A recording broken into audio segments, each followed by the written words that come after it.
All right, we're chatting with Dale Schmidt, who is the head of the Wisconsin Badger State Sheriff's Association. You're also the sheriff for Dodge County. Correct. And so, Sheriff, you kind of could expound on this for us. We're talking a lot about different issues, of course, here at the RNC, but one of them is the rise in crime and just the statewide feeling that kind of like menace is on the rise. What do members of law enforcement say right now in terms of what has to happen to make that whole situation kind of change?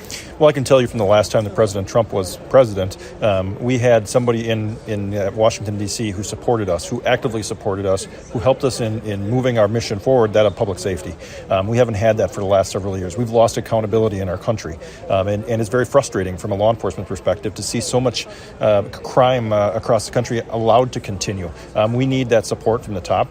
We have great men and women on the front lines that are doing a great job of trying to tamp down crime, but when you have rhetoric coming from Washington, D.C., like we've seen over the last 3.5 years, it's very difficult to do our job.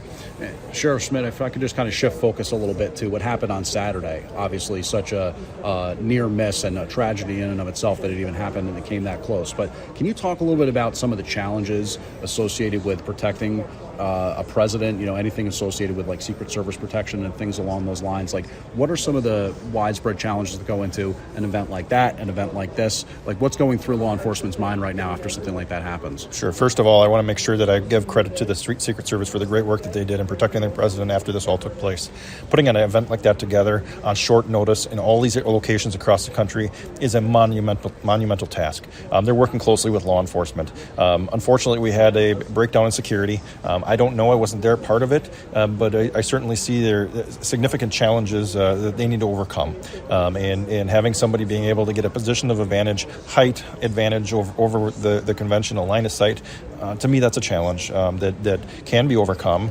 I'm surprised that it was allowed to happen, but certainly those are things that the Secret Service will now analyze and find ways to make sure that doesn't happen in the future. I can tell you from my standpoint, if I were to have a rally in my county, I'm making sure there's no line of sight that isn't uncovered. Whether that's Secret Service or that's my staff, we have to make sure that we keep our political candidates on both sides safe from any kind of harm.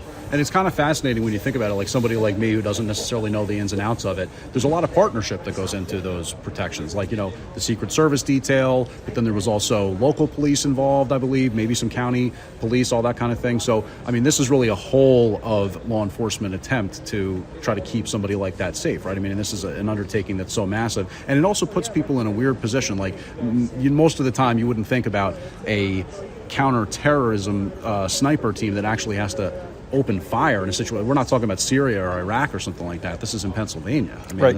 But that's something that you have to be ready for. And yes, it was a law enforcement across the spectrum, from the Secret Service all the way down to local law enforcement. They had state, the sheriff was there, the sheriff's office was there, and it is a team effort, and it's a huge collaborative effort. And to put all of that together quickly is challenging.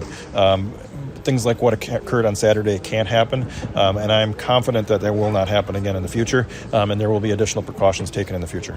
All right, well, Sheriff Schmidt, really great to talk to you and appreciate the time, and keep up the good work. We wish you the best in Wisconsin. Thank you, and we appreciate the public support of law enforcement. Thank you very much.